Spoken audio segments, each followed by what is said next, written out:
mega busy. Yeah, man. Thank you so much for having me, Doron. I appreciate this, man. Yeah, man. Me and Philip are a part of Pace Mobile World in Owners Club. It's a high level. I don't like calling it a mastermind because it's so much more than just a mastermind. Yeah. You know, I, I don't want to sound over the top and say it's a way of life, but I think that ownership is a way of life, right? Like Yeah. there are people that are owners, and there are people that are not, and they're more worker mindset, which nothing's wrong with it, right? It's it. Mm-hmm.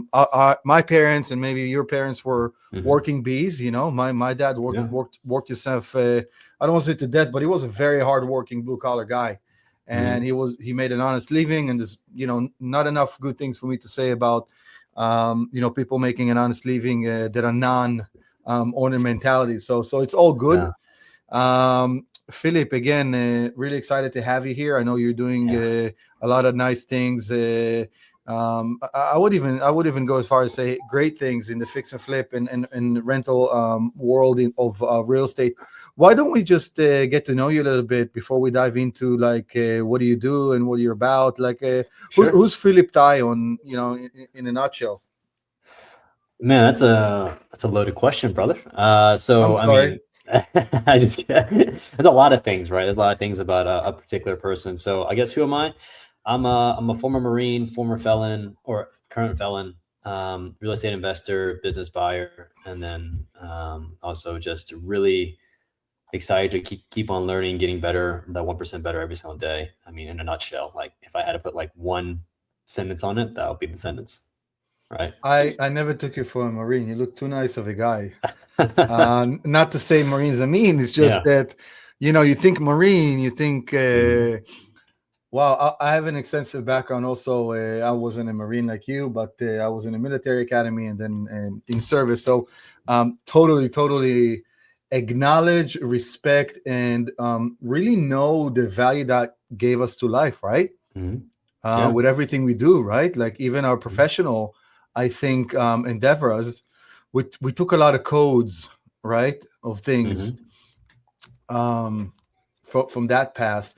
Fascinating. So you were a Marine. So what Mhm. did you do? What age is it? What happened after you got discharged? What did you do before real estate? Before real estate, I was a software engineer, and I ended up coding for about 4.5 years or so. And then during that period of time in my life, found really no fulfillment in working for someone else for the next 20, 30 years when I just walked into the office one day and realizing that. And so that made me search on a different path in regards to finding financial freedom, financial independence, whatever you want to call it. And I ended up stumbling across like three different industries that would basically never go out of business per se. And that's like the food industry, because everybody's got to eat, everybody's got to have clothing. So that's a clothing industry. And then also everybody's got to have shelter. So those are the three industries that I end up making sure that I end up like looking at, and then picking real estate as the one that I most likely would do well in, because I just sucked at like designing clothes, and I just was a horrible cook anyway. So I just figured real estate would be the one thing. Yeah, well, I can relate to the horrible cook. I kid around with my wife that I can't make food if my life depends on it. Yeah. So I can relate to that. But I also have a saying: the only thing I know about food is how to eat it. So Yeah. I'm happy you didn't stay in whatever it is you're not good at, and Yeah. decided monetize on the area that you're good at. Hmm. Um, so so you did some professional searching. Sounds to me like on. So you did anything in retail before, like you ruled the food out, but any retail? The only retail experience that I have was back in high school. I used to work at the movie theaters, and then I also used to be a waiter back in high school. So, I mean, I've had some retail experience in that regards, but everything else is more like after that was military, and then I got convicted as a felon as selling drugs. So that was also on the wrong product. Now I'm selling I guess real so. estate. Yeah, yeah. And then afterwards, I just studied software engineering, and then I just got a software engineering job after that. So that's why I love America. America's Oh great. yeah, Uh, America's so great. dude, you preach to the choir. I would say it all the time. People don't know how good they have it here, right? Like Yeah. they so oblivious to life. It's unreal. Mhm. So you mentioned the felon thing. So you were a Marine first, Mhm. and then you went down that path, and Mhm. then you exited that path. So what? Ac- What? Actually, I sold drugs while I was in the military. So when I got a bad conduct discharge, and so I was in the brig for about 11 months, which is the military confinement for people that don't know what the brig is. And during that period of time, and honestly speaking, military confinement is way different from civilian confinement. It is way easier, and it's like way safer. Um, and so I just found myself a lot of time, read a lot of books in there, and did a lot of self reflection. I think that point in my life was like a great turning point because it really woke me up in regards to like my mindless thinking. Like I was very unconscious of what I was doing per se, and then that big old like life event like really woke me up and like really showed me like who I was being. Wow, I love it. Yeah. I love it.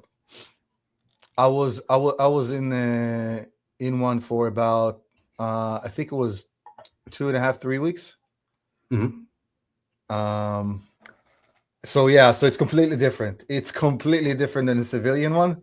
Yeah. 100%. But 11 month, God bless, golly. I mean, take just being taking your freedom for 11 months. I don't Hmm. care if they serve you cookies every morning. Like I don't Yeah. like not as bad, right? Like I don't Yeah. care how quote unquote not bad it is. It's no freedom. Wow, Hmm. I had no idea. I'm just curious of two Hmm. things. Like in Yeah. real estate, we look at how we get in and how we get out, like exit strategy. So I'm just Hmm. curious. You went in as a Marine, Hmm. and obviously you explained why you were incarcerated or whatever, Hmm. and then you're saying about the mind shift. I'm curious how you came out on the other side. So the imprisonment, period. I want to learn the in and out, like the before and the after mindset of Philip, and more so. I know you took a lot of lessons. I can only imagine. Yeah. Wow, you had a lot of time to think, right? I mean, Yeah. no So joke. yeah, no joke, right? 11 months. So to kind of give you the setting here, I was facing about 5 years, a minimum of 5 years in the brig, and I had to hire a civilian lawyer to bring that down to a year max sentence.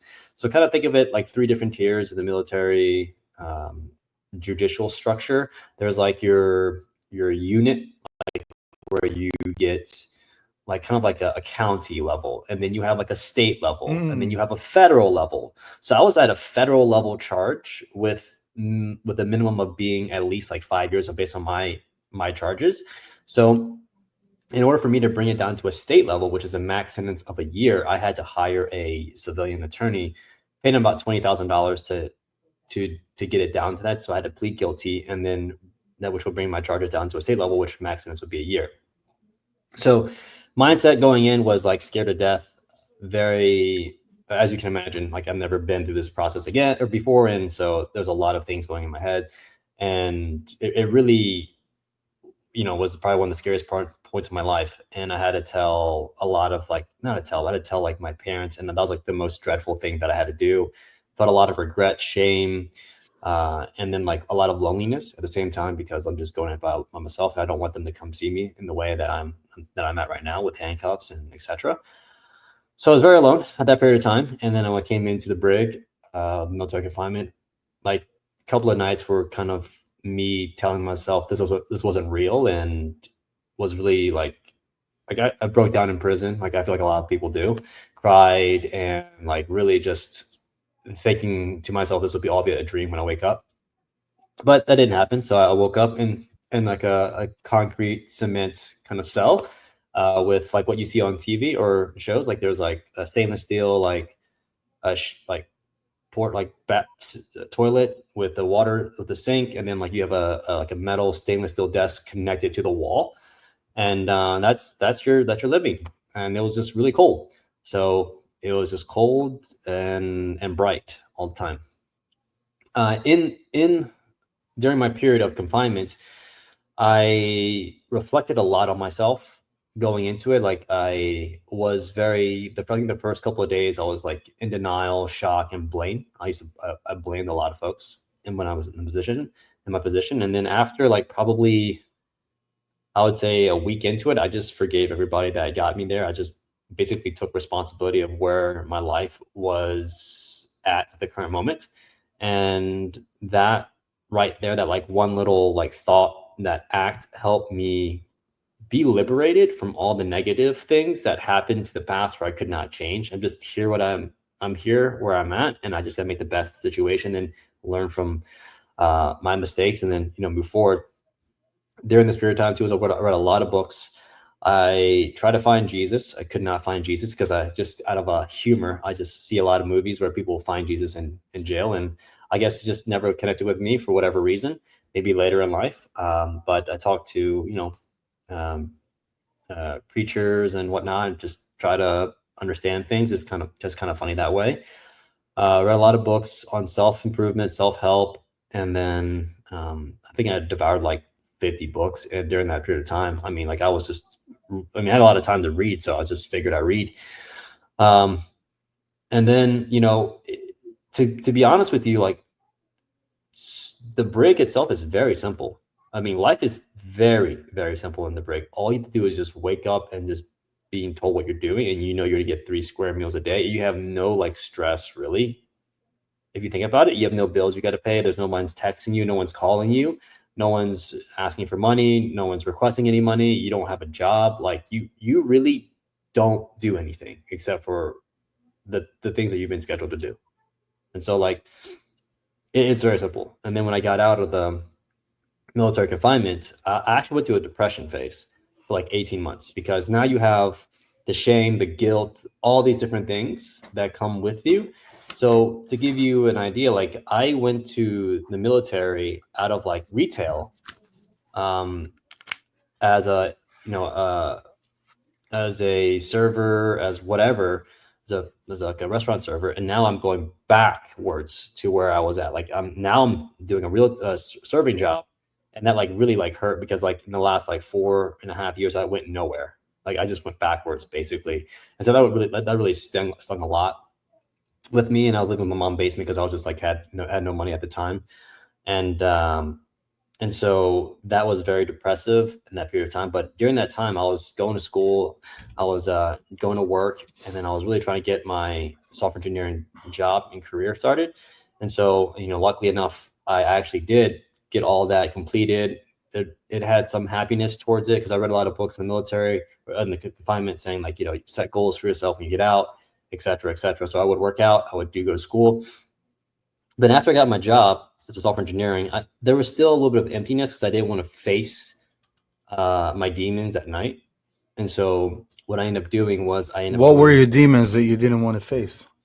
So the demons that I didn't want to face is all like the depression and like feeling guilt, sorrow, and like just the stuff that I did in the past, right? I just didn't want to like just kind of be with it. So to kind of like put a Band-Aid or put a crutch on that, I did jujitsu. So I joined jujitsu again. And what I did not realize at the time was that it honestly takes a community to help you get out of depression. So with jujitsu, like I have a community of people that is going there every single day that want to get better at the game of jujitsu, practice jujitsu. And like it keeps you really present, because if you're not present, you can basically get choked out or you get your limbs snapped off.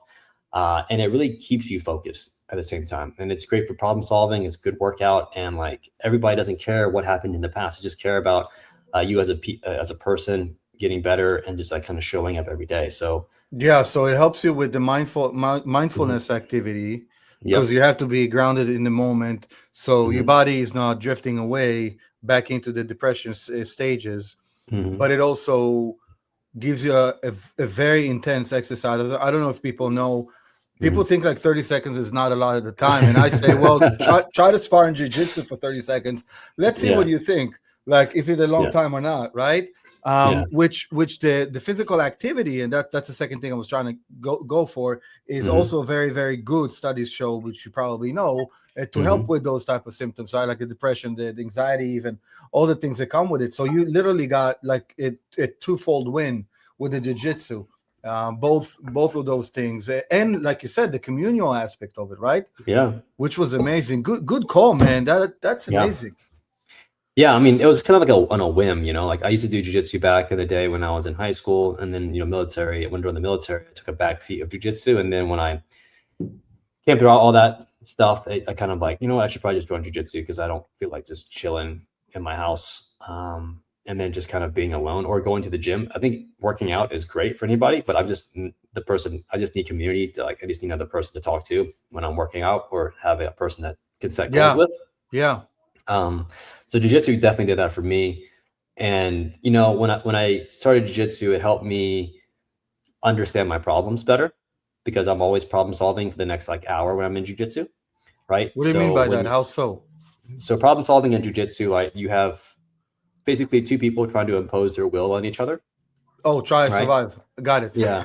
Yeah. Right. Okay. And then there's different defenses and things that you kind of get through. And so how do you unlock the body chest problem, right? To get to a dominant position. So once I kind of, figure that out, and more or less every single time I'm learning, I kind of looked at my own life in that whole lens, and what kind of problems do I have at the current moment of my life? Because now I can think clearly. I'm not depressed anymore per se. I'm just level headed now. I'm grounded now. Yeah. And so I looked at my financials as one of those major pillars that I needed to work on. And so, that kind of got me on the journey of thinking I don't want to work for someone for the next 20, 30 years and making them rich per se. I'd rather just have financial freedom at the age of 35. And I saw my parents, they're continuously working at the same time. I don't want their life. And so that kind of reinforced my decision on trying to find a better way. Yeah. And I think that a lot of people are being dismissive of depression. They don't understand how powerful it is as someone that has it in his family, and my daughter is going through a period, being a teenager of that, and I can witness firsthand how it consumes you, right? It really draws on your battery. It really draws. I just, I'm having this conversation out in the open because I want to bring awareness to people that don't really understand also the ramifications. People are being dismissive. Oh, you're depressed, cheer up, life is good. They have no idea, right? Yeah. They have no idea how it consumes you. You thought about, you spoke about, you couldn't even think straight because it really literally that much consumes you. Your frontal cortex is basically consumed either by anxiety or depression, which is the part of your brain that needs to do the thinking. So you can't even think straight because you're so consumed by it. So I appreciate that. And if we were able to touch one person for the better, to understand and help and be more patient with other people through this 2-minute conversation about depression, then I did my thing. I really did my share, taking another minute just to talk about this. Thank you for sharing it. Thank you for being vulnerable. Thank you for being exposed. And it doesn't go without saying. It doesn't go without saying at all. So I'm curious about, a lot of realizations that you made over a short period of time. Do you mind me asking you, how old are you? I'm 35. I think my headphones are not good. I think I heard 45. No, 35. Oh, 35. Okay. I heard 45. I'm like, no. Okay, so you're 35. Still, 35. I mean, you're still young. You're still young. Very interesting. So, and I think maybe I don't know the reasons why you went through selling the drugs and doing the things. I don't know what was the underlying causes, but I'm sure you cleaned a lot of. It's not your act. It's a lot of thought processes that were very harmful, right? Well, it's act and thought, right? So I guess if you were to think about it in the orders of operation, it'd be thought then act, right?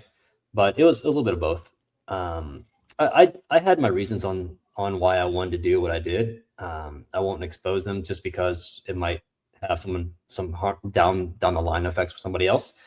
But it was all for good reasons, in my opinion. It was helping out maybe from financial reasons, family financial reasons. But I kind of want to touch the topic on like the community aspect. I mean, it doesn't have to be a jiu-jitsu community. Like it could be whatever community to help you out with your depression. So like just take my example and just apply to whatever you feel passionate about and find a community that supports that passion, and then kind of like go there. You got to meet new people in order for you to get a depression, is kind of like what, and like the people that are like-minded and with the same community that you want to be in. I agree with that. Not only I agree with that, I like to add to it. So there's actually clinical studies that say the number one cause of depression. You know what is it? Living in the past, in my opinion, but right. That's your opinion, but yeah. Clinically proven, the number one reason of severe depression is dwelling on your depression. Who would have known? So simple, right? So when you sit in your room, like you said, getting out, being with people, when you're actually sitting in the room, like dwelling on how depressed you are, you're actually expanding it. This is like studies that shown this to be true, and it's crazy how simple this is, but we don't really think about it. You know, we just kind of let people rest it off. We let people give people the space. You know, but you hit the nail on the head. It's the community that gets you out of your own head and makes you, like you said, level your head out to get outside of your own self, way to heal. That's a very powerful understanding, realization that I think a lot of people are not really getting it. Right? Either people suffering or having loved ones that are suffering from depression. Wow, very powerful message. Thank you for sharing that with us. So if I were to ask you, Philip, what is your business model? Like if you can describe yourself in a few sentences professionally, what would you say that would look like?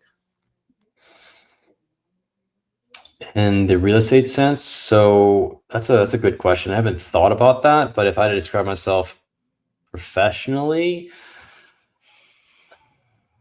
so I'm a real estate investor based out of Richmond, Virginia, and I do basically all parts of the business. Like I fix and flip, I wholesale, I do rentals, and I provide a great return for my investors. Honestly speaking, like I haven't defaulted on any of my loans. I've completed all my projects. I provide cash flow to my investors when they partner up with me in my deals. And I would also mention, like, I'm big on core values, right? Integrity, accountability, adaptability, and consistency. Like that's what I want to convey to people, because I mean, I've had deals where they've gone sideways and I didn't get paid for that, but I know I'm going to pay my lenders and my investors out, because reputation in this business and any business is everything, in my opinion. Yeah, I agree. I literally this morning, as I was waking up, having my first cup of coffee, saw a post online of a friend of mine from a previous lifetime. Because before my real estate career, I had a different career. He was from that lifetime, and he wrote something to the extent, I paid someone $200,000 that I didn't need to legally pay him because it was the right thing to do, because I gave my word. Who else does that? And I commented, I did it. I did the same thing. It wasn't 200,000 because that just simply wasn't the number. It was a lesser amount, but it was still, a few tens of thousands of dollars that I didn't have to pay legally. But I did it because I shook someone's hand and I looked him in the eye and gave him my word, right? So I can certainly agree with you and appreciate that about you. Thank you for putting it out there. But so it sounds to me you're very diverse. Let's see. Let's try to kind of just put out there, what are you looking for? If someone's watching this and says, I really like Philip, I want to work with him. What are you looking for? So I'm actually looking for a couple of things. I'll kind of put it out there in the real estate space. I'm looking for more fix and flips in the Richmond, Virginia area. I'm also looking for land. I'm trying to be like you, Doran, trying to build new, trying to do development. So I have a couple of leads right now. But I have a team that's already built out to do new development. And I also manage rentals. I'm closing today on a commercial property in down in Lynchburg, Virginia. It's a kind of a mini strip mall, three units, three like units side by side. So yeah, I love those. If you guys happen to have like those mini strip malls, 3 to 4 units, 3 to 6 units, happy to connect and see what we can do. Okay, what about mixed use? Would you be open to mixed use? I would love mixed use. Yeah. Okay, awesome. I have a mixed use under a contract, actually West Virginia. Oh, nice. It's I think 8 storefronts, and I don't know, maybe 14 apartments up top, something like that. Oh yeah. For me, it's not that big, but I love commercial. Yeah, I love commercial. I slapped on my buy box that was, as you know, our homework. Yeah. Commercial king, because Pay said Nice. you're the commercial king. Pace, not Yeah. me. I don't give Yeah, myself yeah. titles because I just love commercials, so I can totally Yeah. get that vibe. I totally get. Nothing sweeter than the triple net. Especially me coming from Yeah. multifamily. There's a lot. There's a lot to do all the time. There's a lot of property Yeah. management. It's heavy on turnover and all the things. And for me, like triple net, if it's heaven. I know. It's So the best yeah, money you can make. yeah, so kudos for you with that. I I want to try to see how you can explain, and it doesn't have to be long and tiring, but just the cycle of transaction with you. So how people would work with you. What are you looking for? What are you looking for people to bring to you other than money? What would that look like? Are you partnering with people? Is it Yeah. JV? Is it Mhm. like, you don't have to give specific numbers like this percent, that Sure. percent, this split, that split? It's Yeah. not, yeah, just generally speaking. Yeah. So generally speaking, if like I have a form that you guys can submit deals to, relatively straightforward and easy. I have a buy box. If you're looking for my buy box, super happy to present it to give you guys just. I'm sure Doran will have my information, and you can just kind of look at my Instagram handle right below my name, and then that way you can just send me what you got or fill out what you got. If you're looking for my buy box, happy to send it to you, like I said, and then I'll send you the form as well if you have anything. So a really simple process. Turnover, like underwriting, for single family homes, it'll take me about easily a day, depending on my schedule. Multifamily, depending on how big it is, it could be a day or 2 days, depending, like I said, how big it is. Commercial is usually about 2 to 3 days, depending on how much units is involved and if you have all the information available to me. And then I have everything else. Like if you're looking to send me a business, that's going to be a little bit longer. But I'll have my buy box available to any of your audience that wants it. Yeah. So simple process. Yeah. Awesome. So this is your Instagram handler. Yep. Do you have like a link tree or something that they can Yeah. maybe go for the buy box over there and Yeah. or the form or things like that? Mhm. Okay, awesome.